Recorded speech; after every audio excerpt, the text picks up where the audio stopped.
ሰላም ክቡራትና ክቡራት የዩቲዩብ ቻናል ቤተሰቦች፣ ፕሬዝዳንት ትራምፕ ከኤርትራ ጋር ያላቸውን ግንኙነት የማደስ ጥረት መጀመራቸው ተሰማ።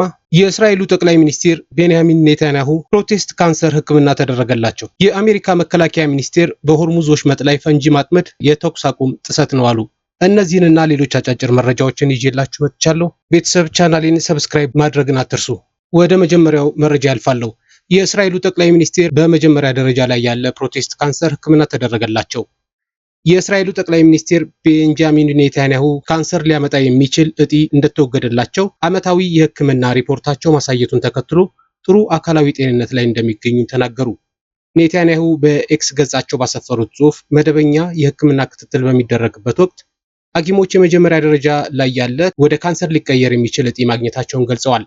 በወቅቱ ዶክተሮች ክትትል ሲያደርጉላቸው የነበረው ከዚያ አስቀድሞ ወደ ካንሰር የማይቀየር ፕሮቴስትን በተሳካ ቀዶ ጥገና ከሰውነታቸው ካስወገዱ በኋላ መሆኑን አስረድተዋል።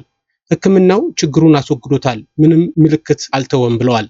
ጠቅላይ ሚኒስትሩ አሜሪካና እስራኤል ከኢራን ጋር የሚያደርጉትን ጦርነት ከፍተኛ ደረጃ ላይ ባለበት ሁኔታ የሕክምና ሪፖርታቸው እንዳይወጣ ጠይቀው እንደነበር ገልጸዋል። ይህንን ጥያቄ ያቀረቡት ኢራን እስራኤል ላይ የበለጠ ሐሰተኛ ፕሮፓጋንዳ እንዳታሰራጭ ለመከላከል መሆኑን ጠቅሰዋል። በአውሮፓውያኑ 2024 ካንሰር ላልሆነ ፕሮቴስት የመጀመሪያ ደረጃ ቀዶ ሕክምና እንደተደረገላቸው የገለጹት የ76 ዓመቱ የእስራኤል መሪ መደበኛ የሕክምና ክትትል እየተደረገላቸው መቆየታቸውንም አክለዋል። በቅርቡ በተደረገ ክትትል ከ1 ሴንቲሜትር የሚያንስ ትንሽ ነጥብ መገኘቱንም አስታውቀዋል። ከፕሮቴስት ጋር የተያያዘ መጠነኛ የጤና ችግር አጋጥሞኝ የነበረ ቢሆንም ሙሉ በሙሉ ሕክምና ተደርጎለታል፣ ፈጣሪ ይመስገን አልፏልም ብለዋል።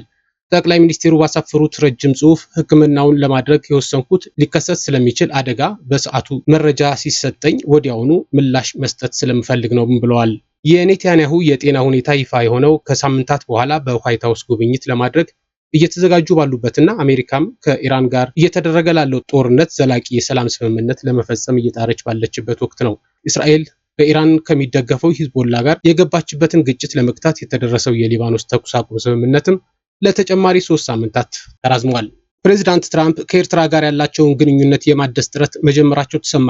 ዌልስ ስትሪት ጆርናል ጋዜጣ በዛሬው ዘገባው የፕሬዚዳንት ትራምፕ አስተዳደር ከኤርትራ ጋር ያለውን ግንኙነት ለማደስ ግንኙነቱን መልሶ ለማስጀመር የሚያስችሉ መንገዶችን እየፈለገ መሆኑን አስታውቋል። የትራምፕ ከፍተኛ አማካሪ የሆኑት ማሱድ ብሉስ በዚህ ጉዳይ ላይ የተለያዩ የውጭ ሀገር አጋሮቻቸው ጋር መነጋገራቸውን የጠቀሰው ዘገባው አሜሪካ ግንኙነቱን ለማደስ በኤርትራ ላይ የተጣለው ማዕቀብ የተወሰነውን የማንሳት እቅድ መያዟንም አስረድቷል። በአሜሪካና በኤርትራ መካከል ያለውን ግንኙነት ከተቋረጠ በ10 ዓመታት የሚቆጠሩ ዓመታትን ማስቆጠሩን ያወሳው ዘገባው ካለፈው ዓመት አንስቶ ግን የትራምፕ አስተዳደር ይህንን ለማደስ ፍላጎቱን ማሳየቱን ጠቅሷል። አሁን ይህንን ጉዳይ ለማፋጠን መነሳሳቱን የጠቀሰው ዘገባው ለዚህ ምክንያት የሆነው ከኢራን ጋር የሚደረገው ጦርነት መሆኑን ገልጿል። በኢራን ጦርነት የሆርሙዝ ሰርጥ እንደተዘጋው ሁሉ የኢራን አጋር የሆኑ የየመን ታጣቂዎች የቀይ ባህርን መተላለፊያን ለመዝጋት መዛታቸው ግንኙነቱን ለማደስ ጥሩ አጋጣሚ እንደፈጠረ ጨምሮ አስረድቷል። ባለፈው ዓመት የትራምፕ አማካሪው ማሱድ ብሉስ ከኤርትራው ፕሬዝዳንት ኢሳያስ አፈወርቂ ጋር በካይሮ መምከራቸውን የጠቀሰው ዘገባው በወቅቱ ማዕቀብ በሚነሳበትና በሁለቱ ሀገራት መካከል በከፍተኛ ባለስልጣናት ደረጃ ውይይት እንዲደረግ የሚል ሀሳብ ተነስቶ እንደነበር አስታውቀዋል። በዚህ ሳምንት ሰኞ ዕለት ማሱድ ብሉስ ወደ ካይሮ በማቅናት ከግብፁ ፕሬዝዳንት አብዱልፈታህ አልሲሲ ጋር ውይይት አድርገዋል። በውይይቱ ላይ ከተነሱት ጉዳዮች መካከል የኤርትራ አጀንዳ አንዱ እንደነበር የገለጸው ዘገባው ግብፅ በኤርትራና በአሜሪካ መካከል ያለውን ግንኙነት ለማደስ የሽምግልና ሚና ለመጫወት ቃል መግባቷን አስረድተዋል። ለጉዳዩ ቅርበት ያላቸው ምንጮች የጠቀሰው ዘገባው ማሱድ ብሉስ ለዚህ እንዲረዳ በኤርትራ ላይ የተጣለው ማዕቀብ የማንሳት እርምጃን ለመውሰድ ፈቃደኝነታቸውን መግለጻቸውን አስታውቋል። እንደ ዘገባው ባለፈው መስከረም ወር በኒውዮርክ በተካሄደው የተመድ ጠቅላላ ጉባኤ ላይ ማሱድ ብሉስ ከኤርትራው የውጭ ጉዳይ ሚኒስቴር ኦማን ሳላህ ጋር ተወያይተው ነበር። በወቅቱም አሜሪካ ከኤርትራ ጋር ያላትን ግንኙነት መመለስ እንደምትፈልግ ተናግረው ነበር። የአሜሪካ መከላከያ ሚኒስቴር በሆርሙዝ ወሽመጥ ላይ ፈንጂ ማጥመድ የተኩስ አቁም ጥሰት ነው አሉ። የአሜሪካ መከላከያ ሚኒስቴር ፔት ሄግሴት ኢራን በወሽመጡ ሰርጥ ላይ ፈንጂ ለማጥመድ የምትሞክር ከሆነ እንደ ተኩስ አቁም ስምምነት ጥሰት እንደሚቆጠር እና በዚያው አግባብ ምላሽ እንደሚሰጠው ተናገሩ። መከላከያ ሚኒስቴሩ ዛሬ በሰጡት ጋዜጣዊ መግለጫ አሜሪካ ወደ ኢራን ወደቦች የሚደረጉ ጉዞዎች ላይ የጣለችውን እገዳ ያለ ማመንታትና ይቅርታ እየፈጸመች መሆኑን ገልጸዋል። አሜሪካ እስከ ዛሬ ጠዋት ድረስ በአጠቃላይ 34 መርከቦችን ማስመለሷንም ጠቅሰዋል። ያለ አሜሪካ ፍቃድ የትኛውን መርከብ በወሽመጡ አያልፍም ሲሉ የተናገሩት ሄግሴት ተጨማሪ መርከቦችን እንይዛለን ብለዋል። ዋሽንግተን ይህንን እገዳ የጣለችው ኢራን በሆርሙዝ ወሽመጡ ላይ የሚደረግ ጉዞን ክልከላ ከአንድ ወር በላይ ካቆየች በኋላ ነው።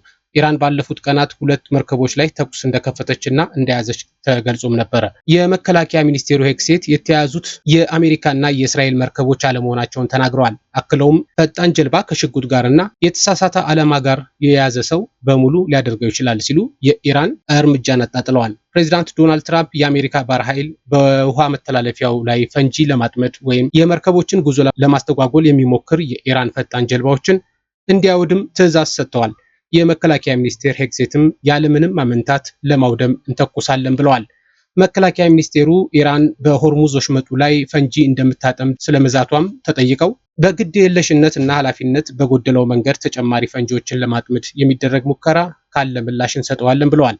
የተኩስ አቁም ጥሰትም ነው ብለዋል። ኢራን አሁንም ቢሆን ጥሩና ብልህ ስምምነት ላይ ለመድረስ እድል እንዳላት ተናግረዋል። ኢራናውያን ብልህነትን ለመምረጥ መስኮቱ ክፍት እንደሆነ ያውቃሉ ያሉት ሄግሴት ማድረግ ያለባቸውን ትርጉም ባለውና ሊረጋገጥ በሚችል መልኩ የኒውክሌር መሳሪያውን መተው ብቻ እንደሆነም ገልጸዋል። ለዛሬ ያስኩላችሁ መረጃዎች አጫጭር መረጃዎች እነዚህ ናቸው። በሌሎች ሰበር መረጃዎች እስከምንገናኝ ጤና ይስጥልኝ።